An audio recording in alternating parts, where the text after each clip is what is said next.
work. We ain't getting nowhere, but I'm just hoping that he's working. Trying to change myself, I'm just hoping that he's working. And she was right there with a young nigga doing dirt. I know she got her flaws on this. Or is somewhat involved in that art getting big. However, y'all don't have the same smoke for the record label owners. When Chief Keef, you know who signed the most drill rappers? It was Interscope Records. You know who signed 50 Cent? The guy who was saying get rich or die trying, who was promoting a lot of violence? Interscope Records. Where's the smoke for Jimmy Iovine, who later went on to Apple Music, who later went on and never had to. So I remember one time I was on Everything Struggling, Jeezy was just like, yo, it's cool when you covering this shit, but you ain't had to go to none of these funerals, this and third. But Jeezy, the executive at Def Jam that was putting out your records, that's profiting off your music more than you, they never went to none of the funerals either.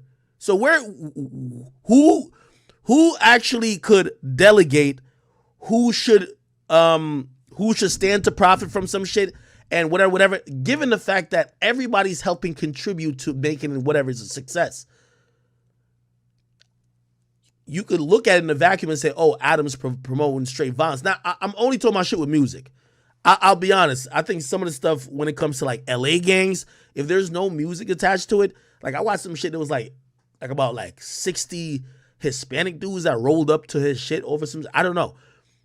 Just straight gang shit without it actually being relevant to mainstream hip hop or at a level that Adam should be at. I can't get his back on that. I think that's a personal choice. He's in LA, and I think that's probably him playing his own politics because I think No Jumper is at the point where when I went there was mad Crips. There's niggas who are in the hood. Adam is a multi-millionaire. Adam has the biggest platform on the West Coast, and I think what inevitably happens because he hires a bunch of Crip members to do shows for him is that there's politics being played and also politics coming out on the show. And what it's turned into is that it's not only just about culture or content, it becomes about some street shit. That I can't really comment on. You get what I mean? However he navigates that, that's on him. But when it comes to like hip hop stuff, why don't we, again, I'm the first person I believe that's ever came to say there's shared responsibility. Nobody ever, they try to say that I was responsible for all the murder in Chicago. But nobody would want to blame Chief Keef, Lil Durk, Lil Herb, all in. No. So it's one of those things where like nobody want to take real accountability. You get what I mean? It's like, it's a pointless conversation. And when I look at conversations like this, I feel it's super unfair, especially now, because in the space we are at now, Joe Budden, podcasts, and other entities are more synonymous with what people do. Let me give you an example. When I was doing my reporting, quote unquote, and I was putting up mad videos on, YouTube, doing the war in Chirac, and I was doing my regular videos, which, by the way, I can't wait to get to that. They were grossly incorrect by saying that the war in Chirac gave me my break. Hold on, let me see if I can find that. Light shined on his project. Your own raps about street shit, right? Your behavior. I'm not trying to promote that. All the time. And a lot of tapes, I've never seen this tape before. Sound more sinister. Oh, like when you call me a domestic abuser. Death, which is I don't think anybody thought that. It's offensive to the family. That's not true. It's offensive to the family. He was literally already locked up. I don't care. And you to tell me that you never. He's doing more numbers than that. Got his big break. This nigga is the devil. What was the movie? What was the movie? Just a comment on this. I'm going to give you, I think, is a great analogy. Because the War in Chirac was an epic series, but it's often misconstrued these days that I built my career off of Chicago. Okay? Now, you're talking to somebody who has done over 3+, I think the last stat I got was close to 4 billion views on YouTube since I've started. I've had many channels deleted. I've had many different main channels. I've only had one War in Chirac channel. But let me tell you when the narrative started. The narrative started around the time that people was noticing that I was leveling up. I had a lot of people listen to me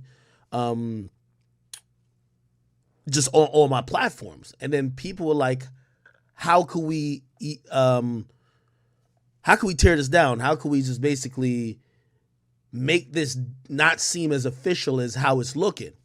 And they latched on to the war in Chirac. So they used to say, well, yo, this is a guy who makes fun of dead Chicago kids. That's how it started. It like, none of these people really have any semblance of the war in Chirac. You know why I'll say that?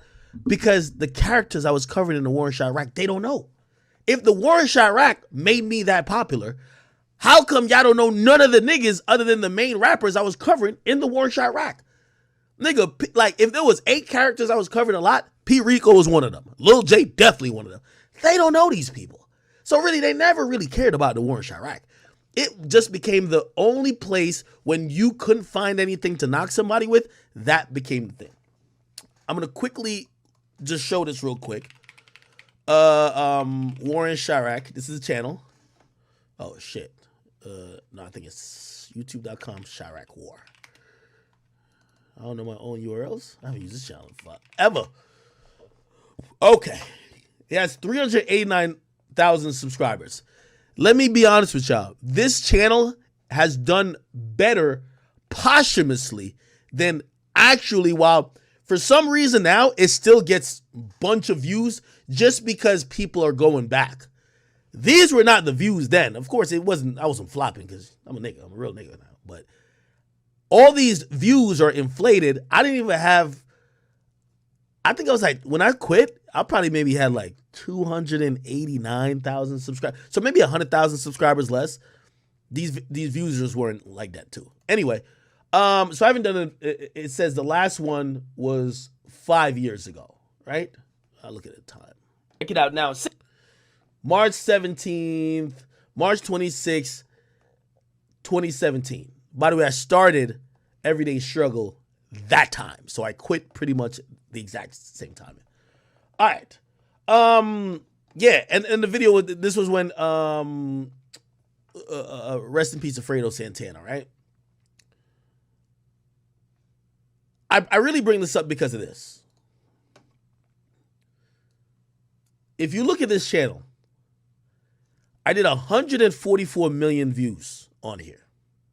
Okay? I did 144 million views on this channel. This is why when people say this is my big break, let's look up just DJ Akademiks, right? I'm going to look up just channels, right? So channel. This was my main channel before anything. Let me just show you because sometimes y'all know it off the face. This is Young Me. This is when this is my first kind of like main channel, right? And this channel I retired way earlier than the war in Chirac. So I retired this, I think in 2014. So I retired one in 2014. I retired the war in Chirac in 2017. This channel still has more views. This has 149 million.